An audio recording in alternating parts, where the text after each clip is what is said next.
సహోదరులారా, నా చిన్నతనంలో అంటే నేను చదువుకుంటున్న రోజుల్లో నేను నా స్నేహితులు ఎక్కువసేపు కూర్చొని బయట మాట్లాడుకుంటూ ఉండేవాళ్ళం.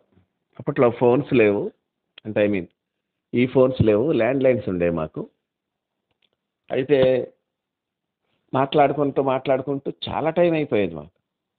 ఏం మాట్లాడేవాళ్ళమో ఇప్పుడు గుర్తు చేసుకుంటున్నా పెద్దగా గుర్తు రావట్లా. చాలా చక్కగానే ఆహ్లాదకరంగాను ఆరోగ్యకరంగా హెల్దీ డిస్కషన్స్ జరిగాయి. అయితే ఎక్కడికన్నా ఊళ్ళు వెళ్ళినప్పుడు ఎక్కడికైనా సరే ఫ్రెండ్స్ అంతా కలిసి ఏదైనా ఫంక్షన్కి వెళ్ళినప్పుడు ఎక్కువగా నేను వాళ్ళని ఎంటర్టైన్ చేస్తుండేవాడిని. దానివల్ల మా ఫ్రెండ్స్ ఎక్కడికైనా ఏదైనా ఊరు వెళ్ళాలన్నా ఏం చేయాలన్నా వాళ్ళు నువ్వు రాకపోతే ఎట్లా రా ఇట్లా మాట్లాడేవాళ్ళు. నేను ఉన్నంతసేపు వాళ్ళకి బాగుండేది. ఒక్కోసారి మిస్ అయిన సందర్భాలు తక్కువైనా నేను ఉండేవాడిని కాదు, కొన్ని కారణాల వల్ల ఎగ్జామ్స్ అని కానీ అట్లా. వాళ్ళు కొంచెం నువ్వు లేవురా చాలా తప్పుగా ఉందనేవాళ్ళు. ఎక్కడైనా సరే చూడండి సహోదరులారా, డెఫినెట్గా స్నేహితులు కూర్చున్నప్పుడు ఆ యొక్క సిచ్యువేషన్ చాలా డిఫరెంట్గా ఉంటుంది. ఇప్పటికీ కూడా పాత స్నేహితులు కలిస్తే చాలా డిఫరెంట్ జాయ్ ఫీల్ అవుతూ ఉంటాం. మనుషుల మాటలు మనకు అంత సంతోషాన్ని ఇస్తే అత్యంత ప్రభావవంతమైనటువంటి దేవుని మాట మనల్ని ఎట్లా నడిపిస్తుంది? ఆయన మాటలు మనల్ని బ్రతికిస్తాయి, ఆయన మాటలు మనల్ని నిలబెడతాయి. అందువల్లనే మాట అయి ఉన్న దేవుడు శరీరాన్ని దాల్చి కృపాసత్య సంపూర్ణంగా మన మధ్య సంచరించి మనం ఆయనతో ఉండాలని ఆశించి మనల్ని నేటి వరకు నడిపిస్తున్న మన ప్రభు రక్షకుడైన యేసుక్రీస్తు వారి గణనామందు తండ్రి అయిన దేవునికి స్తుతులు, స్తోత్రాలు, వందనాలు, కృతజ్ఞతాస్తుతులు చెల్లిస్తున్నాం. ఆయన ఘనమైన నామాన్ని బట్టి భూమి మీద విస్తరిస్తూ వర్ధిల్లుతున్న మీకు కూడా క్రీస్తు వారి పుణ్యనామంలో శుభములు, వందనములు తెలియజేసుకుంటున్నాను. సహోదరులారా, స్నేహితులారా, మీరందరూ క్షేమంగా ఉన్నారు కదా? మరొక రోజు మీతో కలిసి దేవుని వాక్యం ధ్యానం చేయటానికి ప్రభు మనకిచ్చిన కృపను బట్టి ప్రభు నందు ఆనందిస్తూ స్తుతిస్తూ నేటి వాక్య ధ్యానాన్ని సామెతల గ్రంథము 27వ అధ్యాయము 9వ వాక్యం నుండి ధ్యానం చేస్తాం. సామెతల గ్రంథము 27వ అధ్యాయము 9వ వచనం. తైలమును అత్తరును హృదయమును సంతోషపరచునట్లు చెలికాని హృదయంలో నుండి వచ్చు మధురమైన మాటలు హృదయమును సంతోషపరచును. చెలికాని హృదయములో నుండి వచ్చు మధురమైన మాటలు హృదయమును సంతోషపరచును. సహోదరులారా, మనం గమనించినట్లయితే మన హృదయానికి సంతోషాన్ని ఇచ్చే 3 అంశాలు ఇక్కడ రాస్తుంటాడు.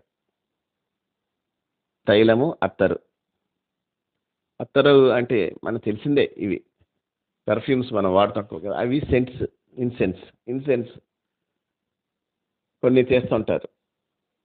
కొన్నిటిని మూలికల నుండి, కొన్ని వేళ్ళ నుండి మంచి సెంట్లు, అట్లాగే రకరకాలైన పర్ఫ్యూమ్స్ మనం చూస్తుంటాం. ఇవి సంతోషాన్ని ఇస్తాయి. మీకు తెలుసో లేదో, చాలా రకాలైనటువంటివి హృదయానికి సంతోషాన్ని ఇస్తుంటాయి. యేసు ప్రభు యొక్క పాదాలు లేదా ఆయన్ని అభిషేకించినప్పుడు మరియా చాలా విలువైనటువంటి అత్తరది. దాని గురించి రాస్తూ ఆ వాసన ఇల్లంతా నిండెను అని రాస్తాడు. ఇల్లంతా ఆ వాసనతో నిండిపోయిందట. సహోదరులారా, అదొక సంతోషంగా ఉంటుంది. పాతకాలం నాడు, ఇప్పుడు కూడా ఉన్నాయి అనుకుంటా, ఎక్కడికైనా పెళ్ళిళ్ళకి వెళ్ళేటప్పుడు ఒక ఇలాగా రోజు వాటర్ చల్లుతుండేవాళ్ళు మీద చాలామంది. అదొక రకమైనటువంటి వాసన. అట్లా జల్లేవాళ్ళు లోపలికి వెళ్ళాడు. ఇవి సంతోషాన్ని ఇస్తాయి హృదయానికి. వాటిని మించి అలా లేదా అవి సంతోషపరిచినట్లు మన ఫ్రెండ్స్ యొక్క మాటలు మనకు ఎంతో సంతోషాన్ని ఇస్తాయి అని రాస్తారు. చెలికాని హృదయంలో నుండి వచ్చు మధురమైన మాటలు మన హృదయాన్ని సంతోషపరుస్తుంది. కాబట్టి మనం ఎప్పుడూ కూడాను ఫ్రెండ్స్తో గడిపిన కాలం చాలా డిఫరెంట్. అందుకని కీర్తనకారుడు 55వ కీర్తనలో రాస్తూ అంటాడు, మనము కూడి మధురమైన గోష్ఠి చేసి ఉన్నవారం. అంటే 55:14 చదువుతున్నాను. ఉత్సవమునకు వెళ్ళి సమూహంతో దేవుని మందిరమునకు పోయి ఉన్నవారం. మనము కూడి మధురమైనటువంటి గోష్ఠి చేసి ఉన్నవారము అంటున్నాడు. సహోదరులారా, ఈ యొక్క కలయిక ఒక మధురంగా ఉంటుంది. ఎందుకంటే మనుషుల యొక్క మాటలు అట్లా ఉన్నాయి. అయితే చాలాసార్లు మనుషుల మాటలు హృదయంలో నుండి రావు. పైకి మాట్లాడతారు, హృదయంలో ఇంకోటి ఉంటుంది. కానీ ప్రేమ ఉన్నట్లు కనిపిస్తుంటుంది, ప్రేమ వలకబోస్తున్నట్లు ఉంటుంది. ఇట్లాంటి వాళ్ళు మీరు చూసే ఉంటారు. అస్సలు అందులో హృదయంలో ప్రేమ ఉండదు, కానీ బయటికి అట్లా. సామెతల గ్రంథం దాని గురించి రాస్తూ అంటాడు, వాడు తినుము తినుము అంటుంటాడు, తాగు అంటుంటాడు, కానీ వాడు హృదయంలో నుంచి వచ్చే మాట కాదు అది అని 23వ అధ్యాయంలో సామెతల గ్రంథం మనకు రాయబడి ఉంటుంది. కనుక హృదయంలో నుండి వచ్చేవో కాదో మనకు తెలియదు. కొన్నిసార్లు మాటలు పైకి వినిపిస్తుంటాయి, అవి హృదయంలో నుంచి వచ్చేవి కాకపోవచ్చు. మనం అలా ఫీల్ అవుతుంటాం, వీళ్ళంత మనస్ఫూర్తిగా ఎంత చక్కగా మాట్లాడారని. మనం వెళ్ళిపోయిన తర్వాత సిచ్యువేషన్ వేరే విధంగా ఉండొచ్చు, లేదా వీళ్ళు మనల్ని విడిచిపోయిన తర్వాత అట్లా ఉండొచ్చు. కానీ అండి, దేవుని మాట అట్లా ఉండదు. దేవుడుతో చేసే స్నేహంలో ఎక్కడా కూడా లోపలికో మాట బయటకో మాట ఉండదు. ఆయన యథార్థవంతుడు. యథార్థవంతులకు ఆయన కేడము ఆశ్రయముగా ఉన్నాడు. దేవుని మాటలన్నీ కూడా పుటం వేయబడియే అని గ్రంథం చెప్తుంది. అంటే అందులో దోషమే ఉండదు. నిర్మలమైన పాల వంటి వాక్యము అన్నాడు. అంటే దేవుని మాట చాలా నిర్మలమైంది. అంటే మలము విసర్జించేది ఏమి లేదు ఇక అందులో, అన్నీ తీసుకోదగినవి. ఆయన మాట చాలా చాలా లోపలికంటూ వెళుతుంది. అందుకని దేవునితో మాట్లాడిన వాళ్ళు చాలామంది ఇప్పటి వరకు కూడా వారి జీవితాల్లో ఎక్కడ అటు ఇటు తొలగని స్థితి కనిపించట్లేదు. దేవుడు మాట్లాడితే చాలా స్థిరంగా ఉంటుంది. దేవుని మాట ఎంత స్థిరమైందో పేతురు గారు తన పత్రికలో రాస్తూ ఉంటాడు. పేతురు గారు రాసిన 2వ పత్రిక 1వ వాక్యంలో రూపాంతరపు కొండ మీదకి వెళ్ళినప్పుడు జరిగిన ఆ సంఘటనని వివరిస్తూ 17వ వాక్యం నుంచి మాట్లాడతాడు. ఆయన మహిమ ఎట్లా ఉంటుందో మేము కళ్ళారా చూసాము. కళ్ళెదురుగుండా, ఇదే దర్శనం కాదు, కళ్ళెదురుగుండా ఆయన మహిమ రూపాంతర స్థితిని, వెలిగిపోతున్న యేసుక్రీస్తుని వారు చూస్తారు. అంతేకాకుండా అతను ఒక స్వరం పైనుంచి వినిపిస్తూ ఉంటుంది, ఆకాశం నుంచి. ఈయన నా ప్రియకుమారుడు, ఈయన యందు నేను ఆనందిస్తున్నాను అని పరలోకపు తండ్రి స్వరం వింటారు. విని పడిపోతాడు పేతురు. వీళ్ళు దేవుని వలన ఘనతయు మహిమయు ఆయన పొందగా మేము ఆ పరిశుద్ధ పర్వతం మీద ఆయనతో కూడా ఉన్నవాళ్ళమై ఆ శబ్దము ఆకాశం నుంచి రాగా నేను విన్నాను. పేతురు యొక్క ధన్యత ఎంత ధన్యత! వలలు బాగు చేసుకునేవాడు సృష్టికర్త యొక్క స్వరం వినటానికి యేసుక్రీస్తు ద్వారా అవకాశాన్ని పొందాడు. ఆయన మాట్లాడినప్పుడు విన్నాడు. మోషే ఎట్లా వినేవాడు, పేతురు కూడా అలాగే విన్నాడు. స్వరాన్ని విన్నాడు తిన్నగా. యోహాను అంతే, యాకోబు అంతే. వాళ్ళ జీవితాల్లో అదొక ప్రకంపన, అదొక ఎట్లయిపోయి ఉంటారో ఇక వాళ్ళు. ఆ శబ్దం విని మేము బోర్లా పడ్డాము అని రాయబడి ఉంటుంది. అయితే ఇవన్నీ చూసి ఆయన స్వరం విన్నాము, ఆయన దర్శనాన్ని చూసాము, ఆయన మహిమ ఘనత పొందగా నేను పక్కనే ఉన్నానని రాసి ఆ తర్వాత 19వ వాక్యంలో రాస్తుంటాడు, మరియు ఇంతకంటే స్థిరమైన ప్రవచనం వాక్యం మనకుంది. అంటే దీనికంటే స్థిరమైన వాక్యం లేదా దేవుని మాటలు మనకున్నాయి. తెల్లవారు వేకువ చుక్క మీ హృదయంలో ఉదయించే వరకు ఆ వాక్యము చీకటి గల చోటన వెలిగించినట్లు. సహోదరులారా, ఇద్దరు స్నేహితులు మాట్లాడుకునే మాటల్లో అశ్లీలత ఉండొచ్చు. ఇద్దరు స్నేహితులు కూర్చొని మాట్లాడే మాటల్లో డబుల్ మీనింగ్ డైలాగులు ఉండొచ్చు. ఇద్దరు స్నేహితులు కూర్చొని మాట్లాడే మాటల్లో అవహేళన ఉండొచ్చు, పరిహాసం ఉండొచ్చు. ఎవరినన్నా పరిహసిస్తూ వీళ్ళిద్దరు నవ్వుకోవచ్చు. ఇద్దరిని వేరే వాళ్ళు ఇన్సల్ట్ చేస్తూ మాట్లాడేది వీళ్ళకి సంతోషంగా కూడా మారచ్చు. కానీ దేవుని నోటి నుండి వచ్చే మాట లోపల ఉన్నటువంటి చీకటిని తొలగిస్తుందని రాస్తున్నాడు ఇక్కడ.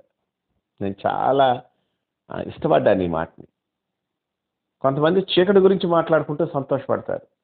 కొన్ని హృదయాలకి చీకటి ఇష్టం, చీకటి మాటలు ఇష్టం, చీకటి సంగతులు ఇష్టం. కానీ దేవుని యొక్క మాట చీకటిని పారద్రోలుతుంది అన్నాడు.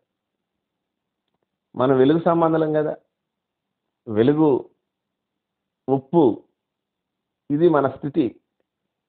దేవుని రాజ్యం యొక్క పౌరులు, దేవుని రాజ్య సైనికులు, క్రీస్తు యేసు యొక్క మంచి సైనికులు మనం. మనలో చీకటి అస్సలు ఏమాత్రం ఉండకూడదు.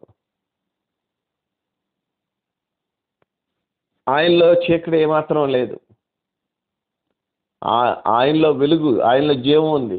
మనం ఆయన పిల్లలం, మనం కూడా అట్లానే ఉండాలి. కనుక నీ చెలికాడు, నీ స్నేహితుడు మనుషులైతే కొంత సంతోషపడటానికి అవకాశం ఉంది.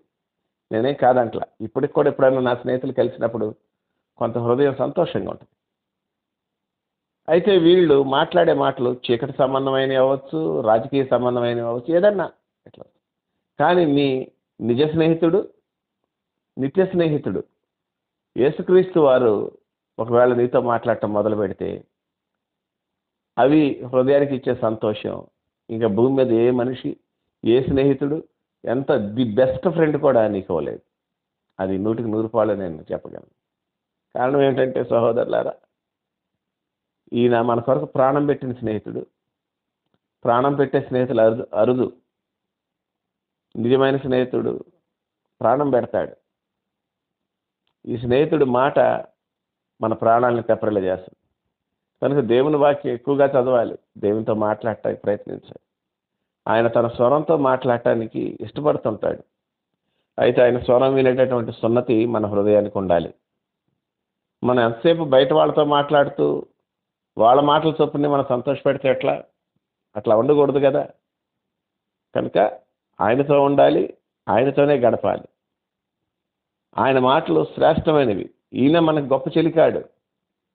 ఈయన ఎంత చెలికాడంటే అత్యంత ద్రోహం చేసినటువంటి ఇస్కరియోతు యోధాని కూడా చెలికాడా అని పిలిచాడు. కొంచెం భక్తి నింపుకొని, కొంచెం భయం నింపుకొని, కొంచెం యథార్థత నింపుకొని, కొద్దిగా మారు మనసు పొంది, అయ్యా నీ దగ్గరికి వచ్చానంటే నిన్ను ఇంకెంత ప్రేమగా చెలికాడని పిలుస్తాడు. కనుక దేవుని దగ్గరికి వెళదాం, దేవుని మాటలు విందాం. దేవుని కృప మనకు తోడై ఉండును గాక. ప్రార్థన. మహాపరిశుద్ధుడు అయిన తండ్రి, ప్రేమ నమ్మకాలు గలవాడ, మీకే వందనాలు, స్తోత్రాలు, కృతజ్ఞతాస్తుతులు చెల్లిస్తున్నా. నీ కృపను బట్టి మా జీవితాల్లో నేటి వరకు నువ్వు ఇచ్చిన నెమ్మదిని బట్టి, క్షేమస్థితిని బట్టి నీకు స్తోత్రం. బలమైన దేవుడా, బలమైన కార్యాలు చేస్తూ వచ్చారు. నీ నామ మహిమార్థం జీవించడానికి కావాల్సిన కృపనిచ్చారు. దాన్ని బట్టి నిన్ను స్తుతిస్తున్నాం. మేమేమై ఉన్నామో అది నీ కృప అని చెప్పి ఒప్పుకుంటున్నాను. నీ కనికరాన్ని బట్టి నీకు స్తోత్రాలు చెల్లిస్తున్నాం. మమ్మల్ని బలపరచు, భద్రపరచు. ఈ సమయంలో మేము ప్రార్థన చేస్తున్నాం ప్రభు. మీ మాటలు మాకు సంతోషాన్ని ఇస్తాయి. మీ మాటలు మమ్మల్ని సిద్ధపరుస్తాయి. మీ మాటలు మమ్మల్ని ఉన్న స్థితిలోకి తీసుకెళ్తాయి. అటు ఉన్న స్థితిలోకి వెళ్ళాలని మేము ఇష్టపడుతున్నాం. నీ కనికరం, నీ కటాక్షం మా మీద ఉంచు. స్నేహితులతో మాట్లాడటం మేలే, కానీ నిజ స్నేహితుడితో మాట్లాడటం మిస్ అవుతున్నాం. మీతో మాట్లాడటానికి మాకు, మా కుటుంబాలకి, మా సంఘాలకి నేర్పించే దేవుడని నమ్మి నేను స్తుతిస్తూ, మిగిలిన కాలం సమయం మీ చేతులకే మమ్మల్ని అప్పగించుకుంటూ, ఘనత, మహిమ, ప్రభావాలు ఏదేమో మీకు ఆరోపిస్తూ, మా ప్రభువును రక్షకుడైన యేసుక్రీస్తు వారి పుణ్యనామం కృతజ్ఞతాస్తుతులు చెల్లించి వేడి బ్రతిమాలుకొంటున్నాము తండ్రి. Amen, amen, amen.